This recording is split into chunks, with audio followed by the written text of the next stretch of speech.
Hello, I'm Christopher Ridenhour, host of New Jersey Works on New Jersey Public Television. Now, I'm not here to talk about careers. Instead, I'm here to help you with your Tools for Schools IAQ IQ. That is to raise your knowledge of indoor air quality and what you can do to make your school's air safer to breathe. Why IAQ? Well, you may not know that indoor air quality is one of the top 4 major environmental health concerns in this country. And 90% of Americans, including the students, spend most of their time inside. A popular myth is that you will find pollutants and contaminants in the outside air. That's not quite true. You'll find carbon monoxide, animal dander, molds, microbial organisms indoors as well, sometimes up to 100 times more. The good news is you don't need to be a building engineer or a safety expert to help improve the air quality of your school. All you need are the 4 Ps. Now, what are these 4 Ps? Thank you so much for asking. The first are pollutants. What are they? Now, here in a school, we might consider copier emissions, emissions from computers, as well as molds. Anything that dirties the air would be considered a pollutant. We also need to know something about the second P, pressure. Airflow goes from high pressure to low pressure.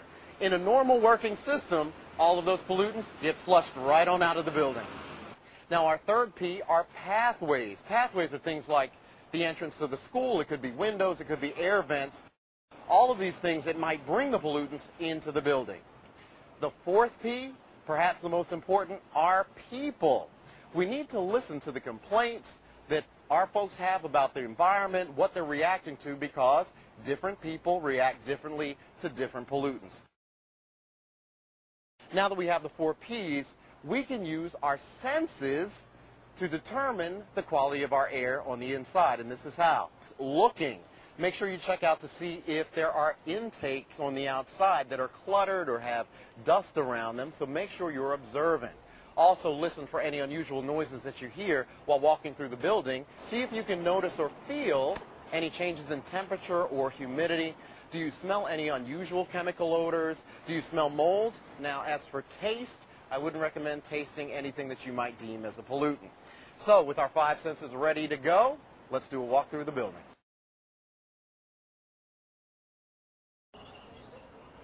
Many indoor air quality problems begin outdoors. Now, we're going to need to think about pathways as we're outdoors. Here we have one of those pathways, the window. We need to make sure that it is clutter-free. There are also no pigeon droppings or any birds around in this area, because that's the kind of pollutants that can be flushed right into the building by way of this pathway. Another thing we have to be concerned about is any idling school buses. That carbon monoxide is a pollutant and certainly can get in our school if we're not careful. As you can also see, there's painting going on, making the school more beautiful. We need to be sure that the fumes don't go into the building, because certainly that is one of those pollutants that affects indoor air quality.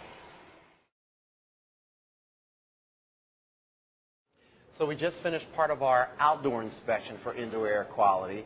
Now we're going inside. We're going to walk through the hallways as well as the classrooms. But there's somebody we need to meet.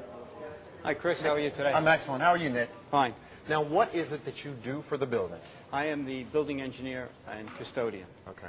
And we're standing at a very important part of this pathway in helping the indoor air quality maintain safety, and that's the barrier mat. Explain what this does. The barrier mat traps pollutants that come in on people's shoes from the outside. It's laundered and replaced every 2 weeks. So the school recognizes the importance of these things in helping maintain indoor air quality. That's correct. So we're continuing our walk through the building, and we can't say that we did a complete job without inspecting the hallways. Now we look at both the walls and the ceilings for cracks because they serve as pathways to pollutants. Now there are no cracks here as I look, but I'm also noticing that this is plaster, not cement. Yeah. The building was built in 1923, so there's cement behind and then it's plastered over.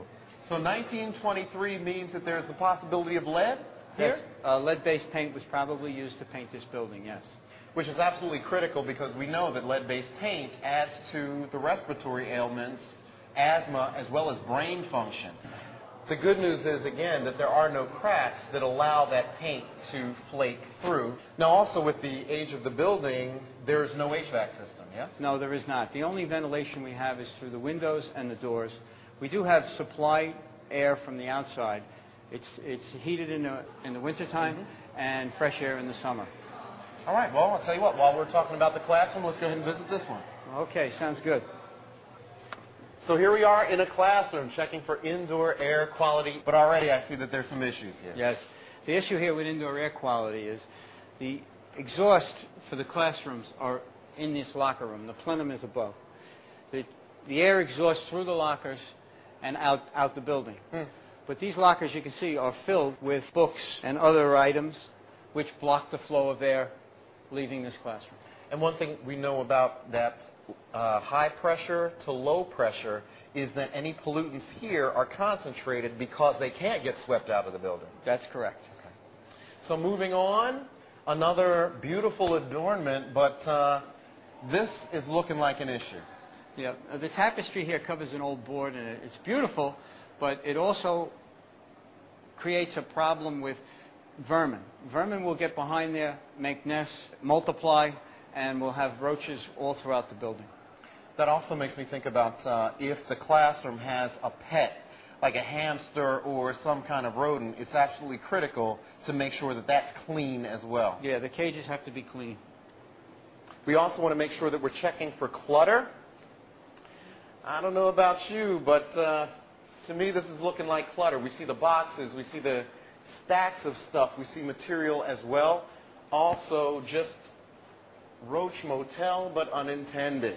One of the things too is that while there's no area rug in this room, if there is a classroom that does have an area rug, it's also a place that collects pollutants unless it's taken out and laundered as frequently as the barrier mat downstairs. So several issues here, pressure issues, pollutants in the air are issues here. Talked about the asthma, respiratory ailments as well.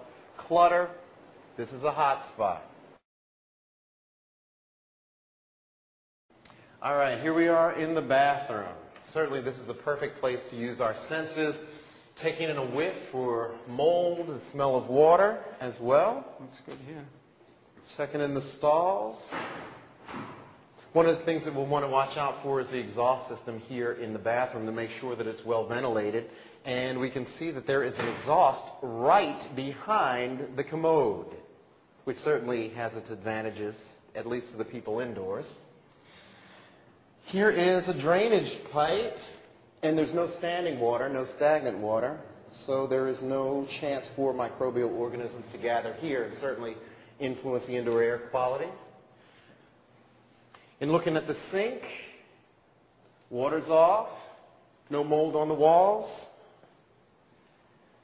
Take a look underneath for leaky pipes, no leaky pipes, standing water, which also causes water damage as well, which is something that influences indoor air quality. And it looks good in here.